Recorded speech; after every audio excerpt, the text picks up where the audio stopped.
ორწლიანი დისკვალიფიკაცია ასეთი საჟელი დაეკისრა 9 ქართველ სპორტსმენს აკრძალული სამედიცინო პრეპარატის გამოყენებისთვის. ამ თემაზე საქართველოს ოლიმპიურ კომიტეტში საგანგებო ბრიფინგი მოეწყო.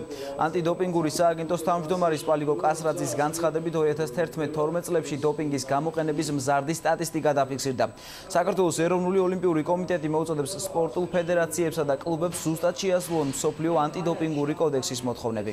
სპორტში, მაგრამ ამას თავისი პრობლემები აქვს და ამით ის ოლიმპიური კომიტეტი დღეს აკეთებს საგანგებო განცხადებას. ეს განცხადება ეხება ქართველი სპორტსმენების მიერ დოპინგის გამოყენების გახშირებულ შემთხვევებს. სამწუხაროდ ამ ბოლო დროს, თუნდაც ბოლო წელიწადნახევარში 8 ასეთი შემთხვევა დაფიქსირდა. ბუნებრივია, ალბათ არის სხვა შემთხვევები, უბრალოდ არ არის ეს შემთხვევები გამოვლენილი, მაგრამ თუნდაც ეს 8 შემთხვევა გვაძლევს იმის საბაბს, რომ ჩვენ ამის შესახებ ჯერ ერთი ვაცნობოთ საზოგადოებას და გარკვეული პრევენციული ზონები არის ეს თავისთავად, მაგრამ გარდა ამისა მოუწოდოთ სპორტულ ფედერაციებს, სპორტსმენებს, მწვრთნელებს, ექიმებს, რომ ძალიან ყურადღებით მოეკიდონ ამ საქმეს. ყველა სპორტსმენს ორწლიანი დისკვალიფიკაცია მიეცა. ეს ამ გადაწყვეტილებებს იღებს შესაბამისი საერთაშორისო ფედერაცია ან ის ორგანიზაცია, რომელიც ატარებს დოპინგ ტესტირებას, რომელიც არის ინიციატორი ამ დოპინგ ტესტირებისა.